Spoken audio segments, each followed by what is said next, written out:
माननीय अध्यक्ष महोदय, सार्वजनिक आरोग्य विभागाच्या बाबतीत या ठिकाणी काही विषय या ठिकाणी मागणी करतो। चाकण ग्रामीण रुग्णालयाला अधिकचे 100 बेड व महिलांसाठी 100 बेड या ठिकाणी निधी मिळावा। देणे या ठिकाणी आदिवासी भागामध्ये 50 बेडचे उपजिल्हा रुग्णालय व्हावे, त्यासाठी निधी मंजूर व्हावा। त्याचबरोबर पश्चिम भागातील आंबोली, डेने, वाडा, कुडा सदरची प्राथमिक आरोग्य केंद्र अद्ययावत होण्यासाठी निधी मिळावा। काळूस हे खेड तालुक्यातील मोठं गाव आहे, त्या गावाला आराखड्यामध्ये नवीन प्राथमिक आरोग्य केंद्र होऊन त्याला निधी मिळावा। त्याचबरोबर या ठिकाणी नव्याने चालू असलेल्या दावडी आणि कोयाळी येथील प्राथमिक आरोग्य केंद्रांना अधिकचा इतर सुविधांसाठी प्रत्येकी 3 कोटी रुपये निधी मंजूर व्हावा। रुग्णवाहिका अद्ययावत व्हाव्यात। तसेच ग्रामीण रुग्णालय आळंदीला सुद्धा अजून 50 बेडसाठी इमारतीसाठी निधी मिळावा।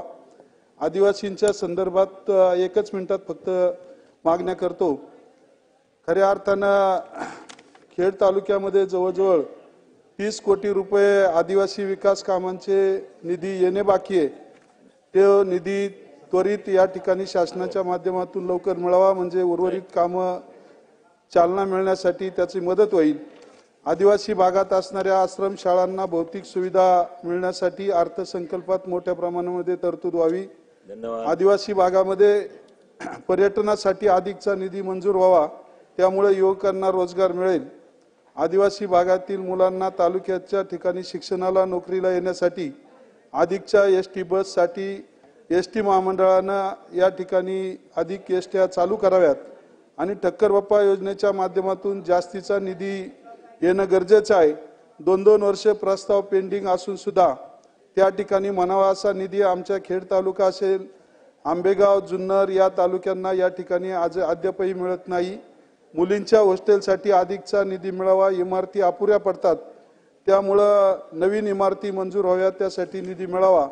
आदिवासी भागात बॅकवॉटरचे पाणी खाली गेल्यावर शेतीला, जनावरांना आणि पिण्यासाठी पाणी राहत नाही, त्यामुळे आदिवासी भागातील धरणांतर्गत बंधारे व्हावेत अशी या ठिकाणी त्यासाठी निधी मिळावा। आदिवासी भागातील महत्त्वाचा रस्ता बोरगिरी भीमाशंकरला निधी मिळावा आणि त्याचबरोबर अंतर्गत रस्ते, सभागृह, शाळा, दवाखाने यांच्यासाठी भरीव तरतूद व्हावी। बोगस आदिवासींचे नोकरीत अधिसंख्य केलेले आहे, त्यांच्यामुळे 12,500 पदे रिक्त आहेत। त्या ओरिजिनल आदिवासींना उमेदवारांची भरती तात्काळ सुरू व्हावी आणि पेसा भरती 5 ऑक्टोबर 2024 रोजीच्या GR नुसार झाली, त्यानुसार ती भरती कंत्राटी किंवा 11 महिने अशी न करता ती कायमस्वरूपी करण्यात यावी आणि आदिवासी भागामध्ये मोबाईल टॉवरची व्यवस्था व्हावी। अशा अनेक मागण्या या ठिकाणी सभागृहाला आपल्या माध्यमातून करतो। धन्यवाद। रामकृष्ण हरी। जय आदिवासी।